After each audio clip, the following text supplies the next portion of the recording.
কোলহাটীত সংঘটিত হৈছে এক লোমহৰ্ষক হত্যাকাণ্ড। শাহু বোৱাৰীৰ কাজিয়াৰ কৰুণ পৰিণতি। বোৱাৰীৰ হাতত প্ৰাণ গ'ল শাহুৱেকৰ। এই মুহূৰ্তত দেখুৱাবলৈ চেষ্টা কৰিছো ভাষ্য। ফোন কৰিছি মানে ইফালৰ পৰা হাজোৰ কোলহাটীত সংঘটিত হৈছে এক লোমহৰ্ষক হত্যাকাণ্ড। শাহু বোৱাৰীৰ কাজিয়াৰ কৰুণ পৰিণতি। বোৱাৰীৰ হাতত প্ৰাণ গ'ল শাহুৱেকৰ। হাজোৰ কোলহাটীত সংঘটিত হৈছে এক নৃশংস হত্যাকাণ্ড। কোলহাটীৰ কোনাদিয়াৰ আইকন দাসক হত্যা বোৱাৰীয়েকৰ। বোৱাৰী মামনি কলিতাৰ বিৰুদ্ধে হত্যাৰ অভিযোগ। ডিঙি ৰেপি হত্যা কৰাৰ সন্দেহ। ঘটনা সন্দৰ্ভত মামনি কলিতাক আটক। ঘটনাস্থলীত হাজো আৰক্ষী দণ্ডাধীশৰ লগতে ফৰেনচিকৰ দল উপস্থিত হয়। এই মুহূৰ্তত জনাই আছো এক গুৰুত্বপূৰ্ণ খবৰ। হাজোৰ কোলহাটীৰ পৰা পোহৰলৈ আহিছে এক শিহৰণকাৰী হত্যাকাণ্ডৰ খবৰ। পৰিয়ালৰ ভিতৰৰ কাজিয়াই শেষত ললে এক ভয়ংকৰ ৰূপ। শাহু বোৱাৰীৰ সংঘাতৰ অন্ত পৰিল এজনী মহিলাৰ মৃত্যুৰে। এই ঘটনাই সমগ্ৰ অঞ্চলটোত সৃষ্টি কৰিছে তীব্ৰ চাঞ্চল্য। প্ৰাপ্ত তথ্য অনুসৰি হাজোৰ কোলহাটীৰ কোনাদিয়া গাঁৱৰ বাসিন্দা আইকন দাসক নৃশংসভাৱে হত্যা কৰা হৈছে। এই হত্যাকাণ্ডৰ অভিযোগ উত্থাপিত হৈছে তেওঁৰ বোৱাৰী মামনি কলিতাৰ বিৰুদ্ধে। প্ৰাথমিক তদন্তত ডিঙি ৰেপি হত্যা কৰা হোৱাৰ সন্দেহ প্ৰকাশ কৰিছে আৰক্ষীয়ে। ঘটনাৰ পিছতেই অভিযুক্ত মামনি কলিতাক আটক কৰি সোধা পোছা আৰম্ভ কৰিছে হাজো আৰক্ষীয়ে। ঘটনাস্থলীত আৰক্ষীৰ লগতে দণ্ডাধীশ আৰু ফৰেনচিক বিশেষজ্ঞৰ দলো উপস্থিত হৈ প্ৰমাণ সংগ্ৰহ কৰে। এই হত্যাকাণ্ডৰ আঁৰৰ প্ৰকৃত কাৰণ কি? পাৰিবাৰিক কাজিয়াই নে আন কোনো কাৰণে এই নৃশংস পৰিণতি? আৰক্ষীৰ তদন্ত অব্যাহত আছে আৰু তদন্তৰ পিছতহে সমগ্ৰ ঘটনাৰ আচল ছবি স্পষ্ট হ'ব। পুনৰ জনাইছো এই মুহূৰ্তৰ এক বিগ ব্ৰেকিং নিউজ। হাজোৰ কোলহাটীত সংঘটিত হৈছে এক লোমহৰ্ষক হত্যাকাণ্ড। শাহু বোৱাৰীৰ কাজিয়াৰ কৰুণ পৰিণতি। বোৱাৰীৰ হাতত প্ৰাণ গ'ল শাহুৱেকৰ। হাজোৰ কোলহাটীত সংঘটিত হৈছে এই নৃশংস হত্যাকাণ্ড। কোলহাটীৰ কোনাদিয়াৰ আইকন দাসক হত্যা বোৱাৰীয়েকৰ। বোৱাৰী মামনি কলিতাৰ বিৰুদ্ধে হত্যাৰ অভিযোগ। ডিঙি ৰেপি হত্যা কৰাৰ সন্দেহ। ঘটনা সন্দৰ্ভত মামনি কলিতাক আটক। ঘটনাস্থলীত হাজো আৰক্ষী দণ্ডাধীশৰ লগতে ফৰেনচিকৰ দল উপস্থিত হয়। এই হত্যাকাণ্ডৰ আঁৰৰ প্ৰকৃত কাৰণ কি? পাৰিবাৰিক কাজিয়াই নে আন কোনো কাৰণে এই নৃশংস পৰিণতি? আৰক্ষীৰ তদন্ত অব্যাহত আছে আৰু তদন্তৰ পিছতহে সমগ্ৰ ঘটনাৰ আচল ছবি স্পষ্ট হ'ব। ফোন কৰিছি মানে ইফালৰ পৰা ফোন কৰি কৈছি মাজুবাটো যেনেকে আছে সেনেকে গুচি মানে বৰমাৰ কিবা হৈছে। মোৰ মা মাজু। তাৰপিছত মই কৈছো কি হৈছে? মাৰ কৈছে কি হৈছে গম পোৱা নাই। মই ভিতৰত সোমা নাই মানে আমাৰ সৰু দাদা আছে ঘৰ ভিতৰতে। মই কৈছো কি হৈছে কচোন কি হৈছে? মই প্ৰথমতে কৈছো মাৰ মাত আছে নে নাই? কৈছে মাত তাত নাই। তেতিয়া মই সন্দেহ ভাবছো আৰু কিবা এটা নিশ্চয় হৈছে। তেতিয়া মই আৰু মোৰ স্বামীক আৰু কৈছো মই কৈছো ছোৱালী তাকে যাওঁ। ছোৱালী তাকে তুমি যাওঁ, মই ঘৰত যাম মাৰিবলৈ অনা হৈছে। তাৰপিছত মোৰ মাজুটো ছোৱালীয়ে ক'লাক তাই ময়ো যাম। আহিলো আহি আধা বাজৰ পৰা ফোন কৈছে কি বৰমাক হেৰি কৰিছে মানে পুলিচ আহিছে, পুলিচে লৈ গ'ল। তেতিয়া ভাবছো আৰু কিবা নিশ্চয় খবৰ মাজত কাজিয়া লাগছি। এনে আগৰবাৰ মোটামুটি 1 মাহ মান আগতে মস্ত কাজিয়া মানে আমাৰ ধনকো মাছি মানে কাণ চান এই ভাতে আমাৰ কিন্তু ই মানে মিছা কথা নকয়। ই আমাক নকয় মানে মোক মস্ত ভয় কৰে। ই মোক নকলি মই আৰু আহিলো। মই বাদিনা দেউতাক আছি দেউতাকৰ আগত মই তাইক মানে সুধছো। তাই মোক এক আৰু হুমটোৰ নাম দে। মই যিমানখিনি তাইক মই বহুত কথাই কৈছো, তাই মোক মাতা নাই। নাম তাৰপিছত দেউতাক কৈছো। দেউতাকে কৈছে ছোৱালীটোৰে ভুল দ যি হৈছে মানে এইবাৰৰ কাৰণে ক্ষমা খুজি যা। তাই কৈছে বাইদেউ যি ভুল হ'ল মই আৰু মাকো একো নকওঁ, ধনকো একো নকওঁ। ঠিকে আছে মা ক'লো। মই মাজতে কিবা কাজিয়া লগা বুলি গম পাই একদিন ৰাতিপুৱাৰ পৰা ৰাতিলৈকে 11 বাৰ ফোন মাৰছো। তাই মোৰ ফোন ৰিচিভ কৰা নাই। ভণ্টি ফোন মাৰছো, ভণ্টি ফোন ৰিচিভ কৰা নাই। তাৰপিছত ভাইটি ফোন মাৰলো। প্ৰায় মানে কাজিয়া লাগিয়ে থাকে। তাই মানে বেছি বদমাছ। কালি কি হোৱা বুলি সন্দেহ কৰে আপুনি? কিহৰ কাৰণে? এতিয়া মই ভালকে ময়ে গম পোৱা নাই কি হৈছে কথাটো। মই এই আজাচ আহিয়ে পাইছো কথাটো মানে মই দেখাই নাই, মাদাৰকে দেখা নাই এতিয়ালৈকে। মই কথাটো ভালকে গম পোৱা নাই। মই এতিয়া সুধিলে মই গম পাম কথাখিনি কি হৈছে কি হোৱা নাই। আৰু দাদাটো নাই ঘৰতো মই ৰাতিপুৱা গম পাইছো। এনে লাগি আছিলে ৰাতি। যোৱাকালি মোৰ পৰা আহিছে ঘৰত। মোৰ ঘৰত আছিলে কালি গধূলি আহিছে। আহি কিনে ৰাতি আৰু কি হ'ল ছাগলী বান্ধি কিনে দমকলৰ পাৰত গৈছে ভৰি ধুবা। তাৰপিছত তাও গৈছে নেকি, যাই কিনে মানে মাক মানে গালি পাৰি আছে আৰু মায়ে মানে কিবা পানী মাৰি দিয়া বুলি কৈছে ভৰিত। মাক মানে বেয়া বেয়া ভাষা দি গালি পাৰি আছে। মায়ে কৈছে কৈ থাক। মই আৰু ফোনতে কৈ আছো। মই মায়ে তই নামাতিবি, তই মনে মনে থাক, তই বাগাত দি আমি কম দে, তই আমাক চাই পেলাই মনে মনে থাক এনেকে কৈছো। কি সন্দেহ আছে বোৱাৰী এতিয়া দেহেতেই কৰিব লাগিব আগতো মানে গজিছে মাক মাৰে মাক অলপতো মাক মানে বাৰীত মানে সেই কৰি আছিল মায়ে তাই ধনো আছে ইয়াতে মায়ে মানে সেদি গৈছে মাৰবা আগে পিছে মাৰধৰ কৰিছে আগে পিছে মাৰ ধৰ দাদাক কৰিছে মাৰ মানে এইবিলাকত কামুৰিছে খামছে কামুৰিছে বোৱাৰীজনীৰ নাম কি মামনি কলিতা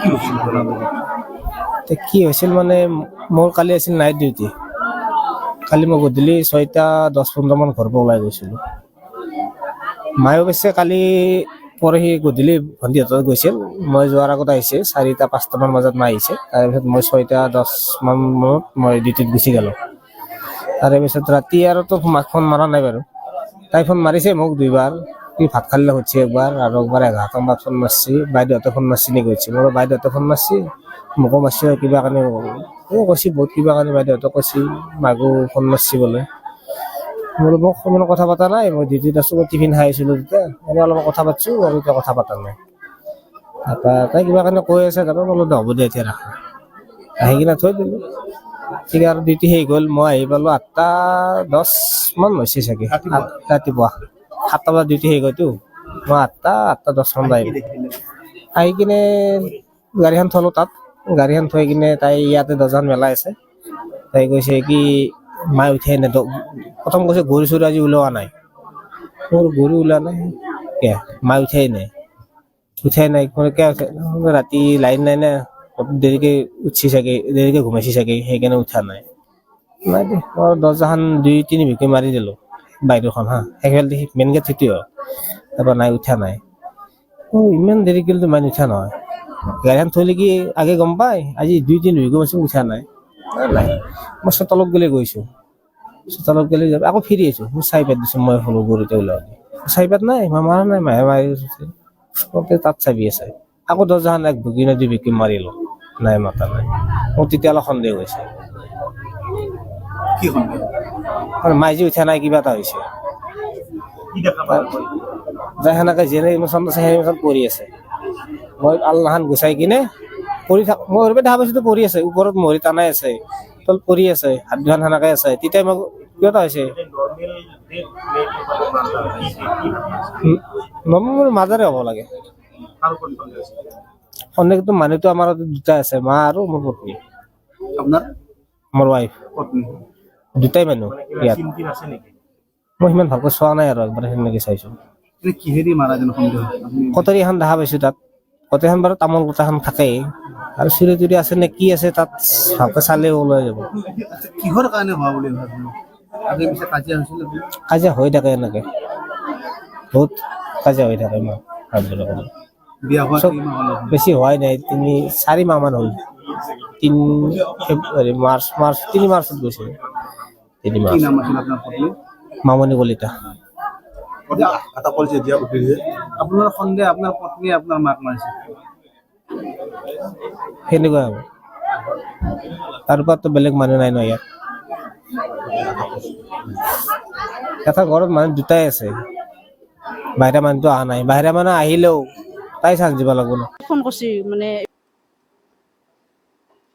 কৰিছে মানে ইফালৰ পৰাই ফোন কৰি কৈছে মাজুবাটো যেনেকৈ আছে সেনেকৈ গুচি আহ মানে বৰমাৰ কিবা হৈছে আপোনাৰ মা হয় মোৰ মা মাজু তাৰপিছত মই হাজোৰ কোলহাটীত সংঘটিত হৈছে এই লোমহৰ্ষক হত্যাকাণ্ড শাহু বোৱাৰীৰ কাজিয়াৰ কৰুণ পৰিণতি ঘৰৰ ভিতৰুৱা কাজিয়াই প্ৰাণ ললে শাহুৱেকৰ বোৱাৰীৰ হাতত প্ৰাণ গ'ল শাহুৱেকৰ হাজোৰ কোলহাটীত সংঘটিত হৈছে এক নৃশংস হত্যাকাণ্ড কোলহাটীৰ কোনাদিয়াৰ আইকন দাসক হত্যা বোৱাৰীয়েকৰ ডিঙি ৰেপি হত্যা কৰাৰ সন্দেহ বোৱাৰী মামনি কলিতাৰ বিৰুদ্ধে এই হত্যাৰ অভিযোগ ঘটনা সন্দৰ্ভত মামনি কলিতাক আটক ঘটনাস্থলীত হাজো আৰক্ষী দণ্ডাধীশৰ লগতে ফৰেনচিকৰ দল উপস্থিত হয় হাজোৰ কোলহাটীৰ পৰা পোহৰলৈ আহিছে এই শিহৰণকাৰী হত্যাকাণ্ডৰ খবৰ পৰিয়ালৰ ভিতৰৰ কাজিয়াই শেষত ললে এক ভয়ংকৰ ৰূপ শাহু বোৱাৰীৰ সংঘাতৰ অন্ত পৰিল এজনী মহিলাৰ মৃত্যুৰে এই ঘটনাই সমগ্ৰ অঞ্চলটোত সৃষ্টি কৰিছে তীব্ৰ চাঞ্চল্যৰ প্ৰাপ্ত তথ্য অনুসৰি হাজোৰ কোলহাটীৰ কোনাদিয়া গাঁৱৰ বাসিন্দা আইকন দাসক নৃশংসভাৱে হত্যা কৰা হৈছে এই হত্যাকাণ্ডৰ অভিযোগ উত্থাপিত হৈছে তেওঁৰ বোৱাৰী মামনি কলিতাৰ বিৰুদ্ধে প্ৰাথমিক তদন্তত ডিঙি ৰেপি হত্যা কৰা হোৱাৰ সন্দেহ প্ৰকাশ কৰিছে আৰক্ষীয়ে ঘটনাৰ পিছতে অভিযুক্ত মামনি কলিতাক আটক কৰি সোধা-পোছা আৰম্ভ কৰিছে হাজো আৰক্ষীয়ে ঘটনাস্থলীত আৰক্ষীৰ লগতে দণ্ডাধীশ আৰু ফৰেনসিক বিশেষজ্ঞৰ দলো উপস্থিত হৈ প্ৰমাণ সংগ্ৰহ কৰে এই হত্যাকাণ্ডৰ আঁৰৰ প্ৰকৃত কাৰণ কি পাৰিবাৰিক কাজিয়াই নে আন কোনো কাৰণে এই নৃশংস পৰিণতি আৰক্ষীৰ তদন্ত অব্যাহত আছে আৰু তদন্তৰ পিছতে সমগ্ৰ ঘটনাৰ আচল ছবি স্পষ্ট হ'ব এই মুহূৰ্তত জনাই আছো এক বিগ ব্ৰেকিং নিউজ হাজোৰ কুলহাটীত নৃশংস হত্যাকাণ্ড শাহু বোৱাৰীৰ কাজিয়াৰ কৰুণ পৰিণতি বোৱাৰীৰ হাতত প্ৰাণ গ'ল শাহু একৰ হাজোৰ কুলহাটীৰ পৰা পোহৰলৈ আহিছে এক হিহৰণকাৰী হত্যাকাণ্ডৰ খবৰ পৰিয়ালৰ ভিতৰৰ কাজিয়াই শেষত ললে এক ভয়ংকৰ ৰূপ শাহু বোৱাৰীৰ সংঘাতৰ অন্ত পৰিল এজনী মহিলাৰ মৃত্যুৰে এই ঘটনাই সমগ্ৰ অঞ্চলটোত সৃষ্টি কৰিছে তীব্ৰ চাঞ্চল্যৰ প্ৰাপ্ত তথ্য অনুসৰি হাজোৰ কুলহাটীৰ কোনাদিয়া গাঁৱৰ বাসিন্দা আইকন দাসক নৃশংসভাৱে হত্যা কৰা হৈছে এই হত্যাকাণ্ডৰ অভিযোগ উত্থাপিত হৈছে তেওঁৰ বোৱাৰী মামনি কলিতাৰ বিৰুদ্ধে প্ৰাথমিক তদন্তত ডিঙি ৰেপি হত্যা কৰা হোৱাৰ সন্দেহ প্ৰকাশ কৰিছে আৰক্ষীয়ে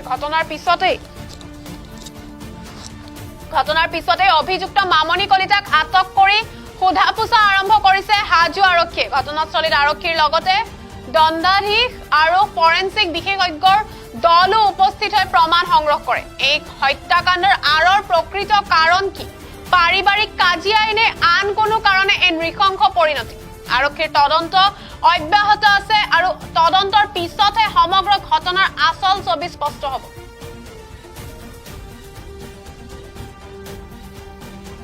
বোৱাৰী মামনি কলিতাৰ বিৰুদ্ধে হত্যাৰ অভিযোগ কুলহাটীৰ কোনাদিয়াৰ আইকন দাসক হত্যা বোৱাৰী একৰ ডিঙি ৰেপি হত্যা কৰাৰ সন্দেহ ঘটনা সন্দৰ্ভত মামনি কলিতাক আটক ঘটনাস্থলীত হাজো আৰক্ষী দণ্ডাধীশৰ লগতে ফৰেনসিকৰ দল উপস্থিত হয় হাজোৰ কুলহাটীত সংঘটিত হৈছে এই লোমহৰ্ষক হত্যাকাণ্ড শাহু বোৱাৰীৰ কাজিয়াৰ কৰুণ পৰিণতি বোৱাৰীৰ হাতত প্ৰাণ গ'ল শাহু একৰ